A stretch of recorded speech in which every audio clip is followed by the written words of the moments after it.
Dans le cours de physique numéro 2, nous allons étudier une onde particulière qui est la lumière, qui a intéressé un grand nombre de scientifiques au cours des siècles, et notamment le premier d'entre eux, du moins dont l'expérience est peut-être la plus connue, c'est une expérience qui a été réalisée par Newton.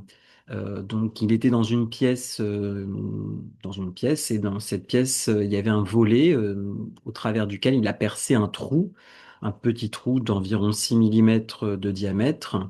Et la lumière du jour passant au travers, elle a fait passer, cette lumière du jour, elle a laissé passer un faisceau de lumière blanche qui est venu impacter sur un prisme, c'est-à-dire un morceau de verre dont deux faces sont triangulaires.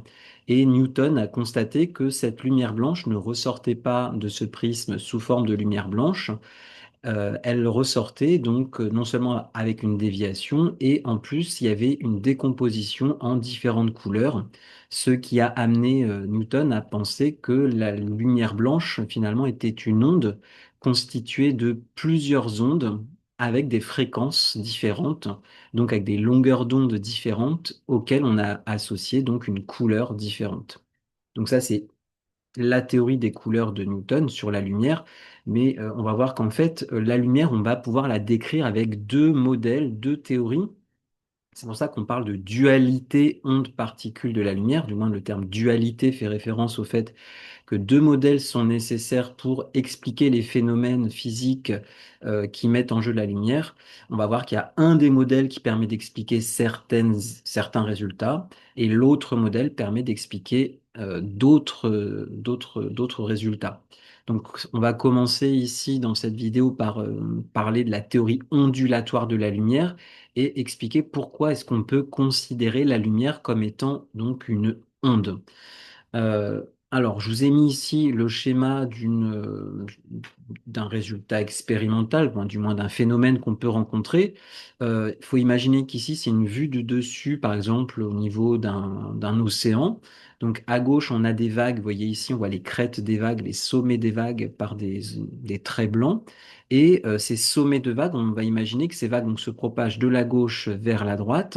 Et ici, on a un mur, d'accord, comme s'il y avait un mur qui protégeait, mais un mur qui est ouvert ici au milieu. Eh bien, on voit que ces vagues qui sont rectilignes ici et arrivent en direction et donc vont cogner au niveau des murs et vont passer au niveau de l'ouverture. Il y a une petite particularité concernant les vagues qui ressortent après l'ouverture, c'est qu'elles vont atteindre des zones qui, normalement, enfin, dont on aurait pu penser qu'elles seraient épargnées du fait de la présence de l'obstacle. Là, c'est vrai que vous voyez ces vagues qui sont complètement rectilignes et qui vont de tout en haut à tout en bas sur le schéma avant que ça ne rencontre l'obstacle. On aurait pu imaginer que au passage de l'ouverture, de cette petite ouverture, eh bien, il n'y ait que des vagues sur cette petite taille, là, si j'appelle ça, mettons que là, il y ait 3 mètres d'écart entre ces deux murs, eh bien, on pourrait imaginer que les vagues ne fassent que 3 mètres de largeur. Mais là, on voit bien que ça va atteindre complètement, vous voyez, cette zone ici, cette zone-là et cette zone-là, qui sont vraiment en face du mur, bah, finalement, elles sont quand même atteintes.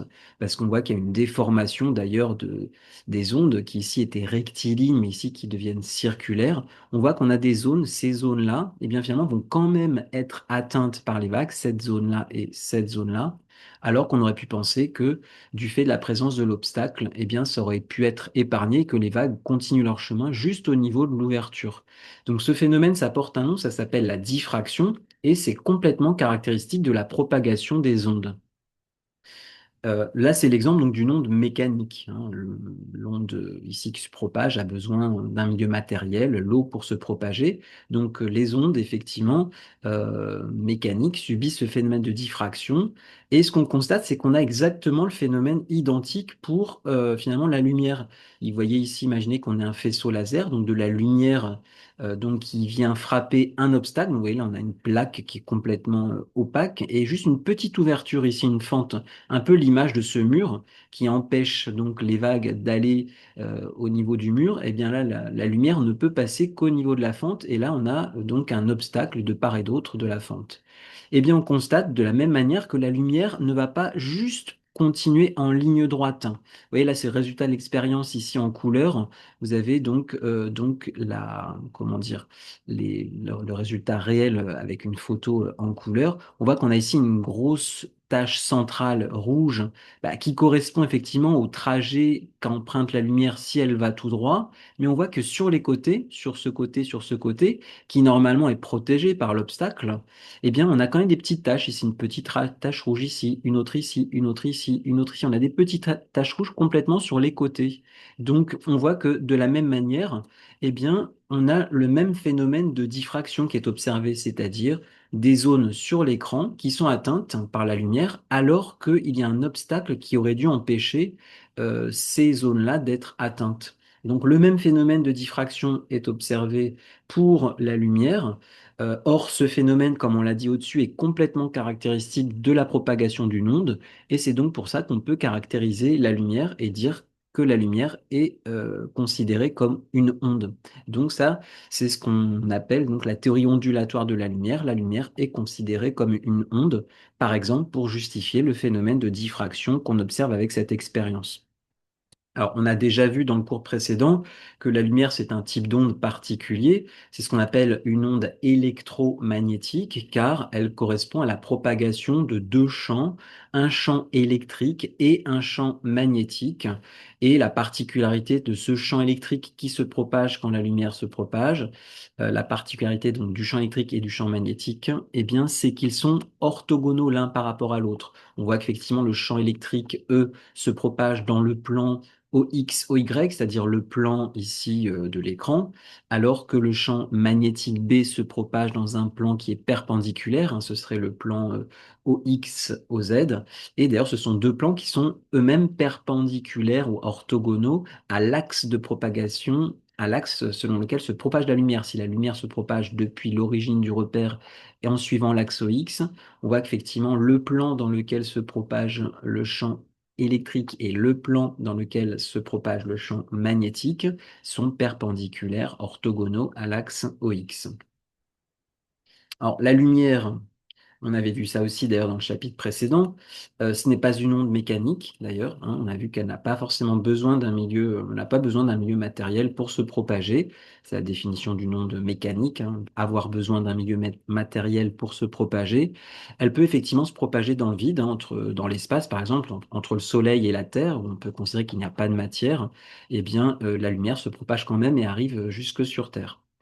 C'est une onde périodique caractérisée par une longueur d'onde, donc comme n'importe quelle onde périodique, qui aura une longueur d'onde, c'est-à-dire une périodicité spatiale, la longueur d'onde qu'on va noter lambda.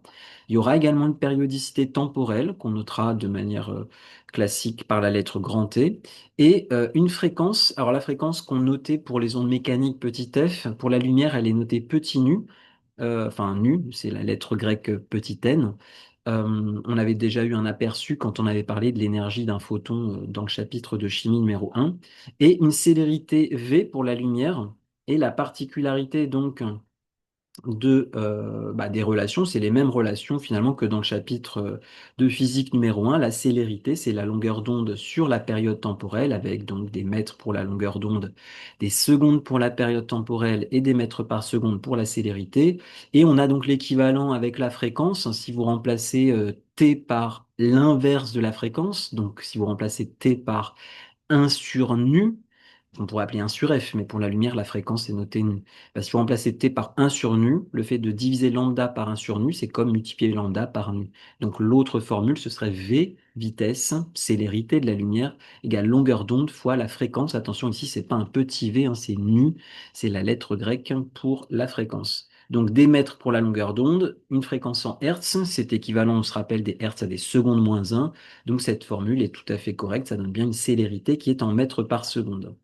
Alors vous avez une célérité de la lumière à connaître par cœur, c'est la célérité de la lumière dans le vide et dans l'air, qui normalement dans le vide et dans l'air c'est pas tout à fait pareil, mais ça change vraiment avec un grand nombre de chiffres significatifs.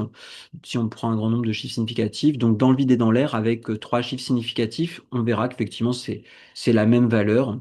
Donc c'est si on prenait davantage de chiffres significatifs qu'il y aurait une légère différence. Donc la célérité de la lumière dans le vide et dans l'air, elle n'est pas notée juste V, elle est notée petit c.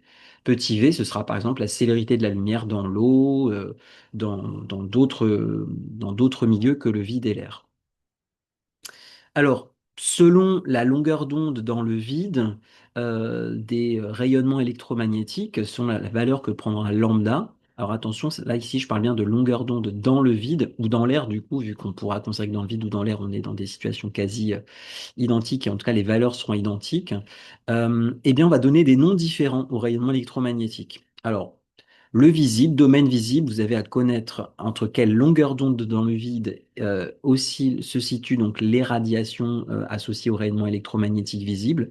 400 nanomètres, 800 nanomètres, je vous ai mis les couleurs associées, marquez-les peut-être en toutes lettres si c'est pas clair, mais 400 nanomètres, c'est la couleur violette, 800 nanomètres, c'est la couleur rouge, et vous avez donc toutes les couleurs de l'arc-en-ciel, si on peut dire.